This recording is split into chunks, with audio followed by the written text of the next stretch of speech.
did I leave off the last time I read? I remember hearing this before. We learned about that last year. If you've ever had any of those thoughts before, then you're already on your way to mastering our first reading strategy of the year. Today, we're going to explore what it means to activate prior knowledge.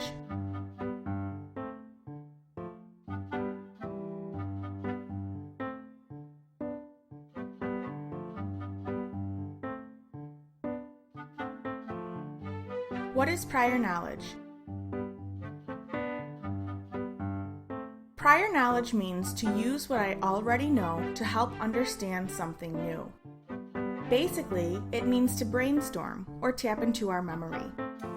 Before we start anything, whether it's a book, video, or experience, we should take a minute to think about what we know about that topic. Prior knowledge will be unique to every person. You might know a lot before you begin reading one book, but you might not know much when you start reading a different book.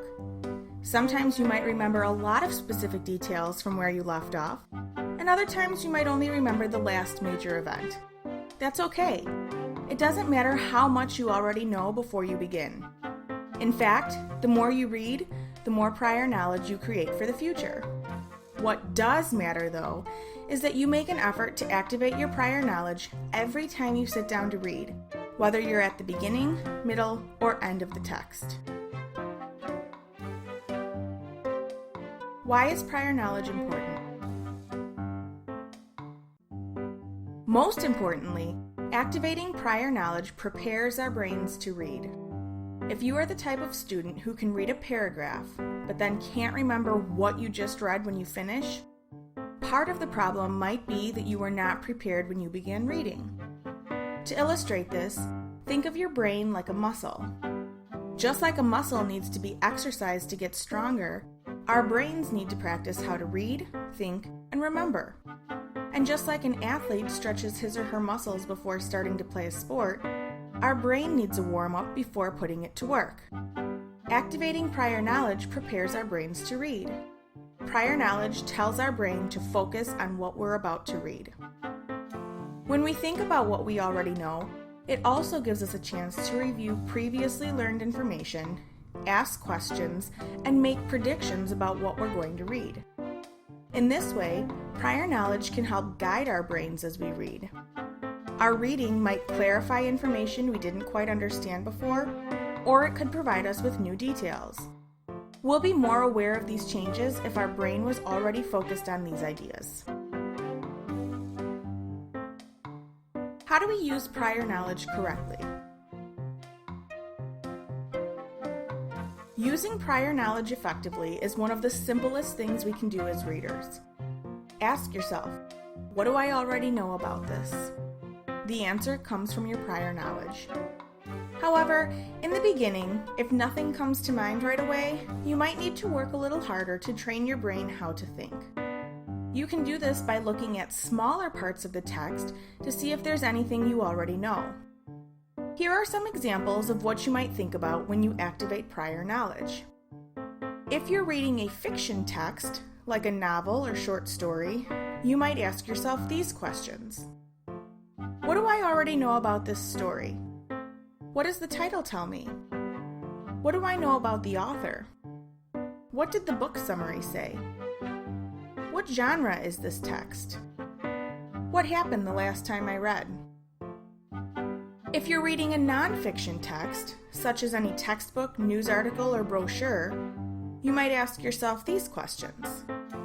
What kind of text is this? What does the title tell me? What topic is this text about? What do I know about this topic? What did I learn when I read the last section?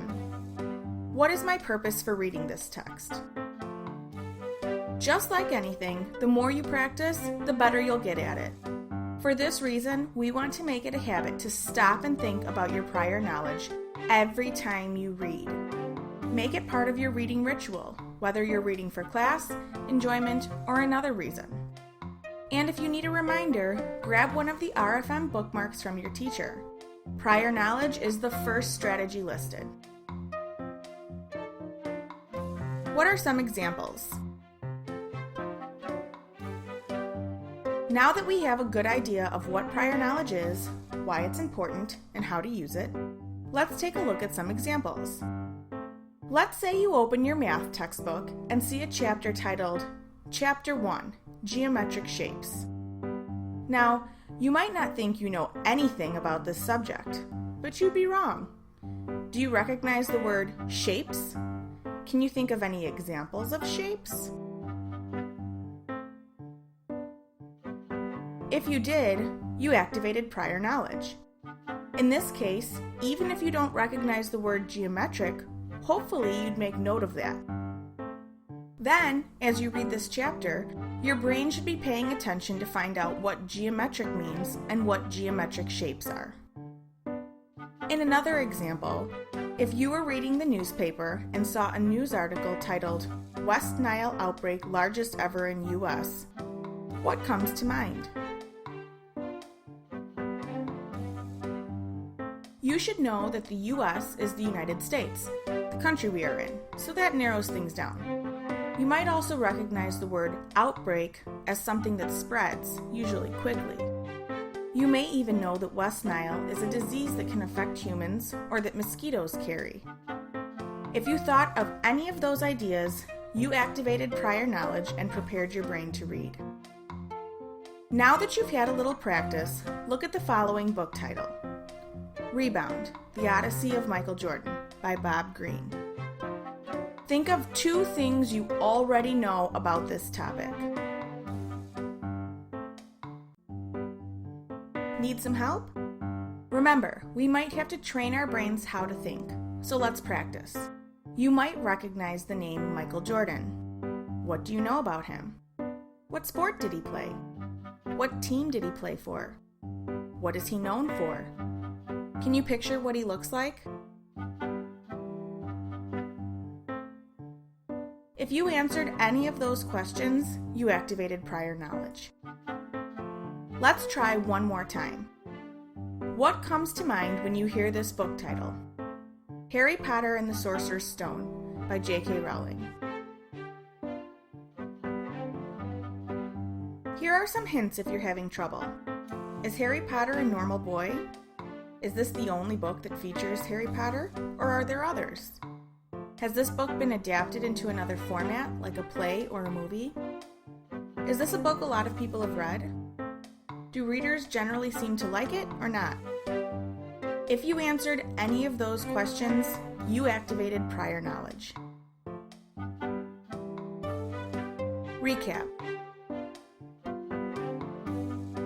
Prior knowledge means to use what we already know to help understand something new.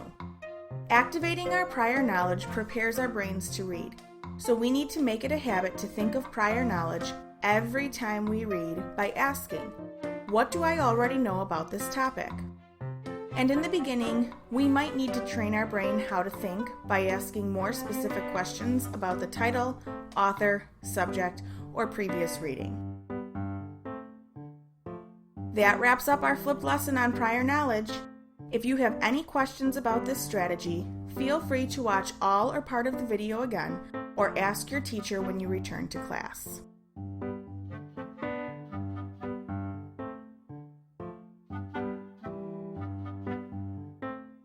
Click the link in the description box below to access a Google form for this lesson.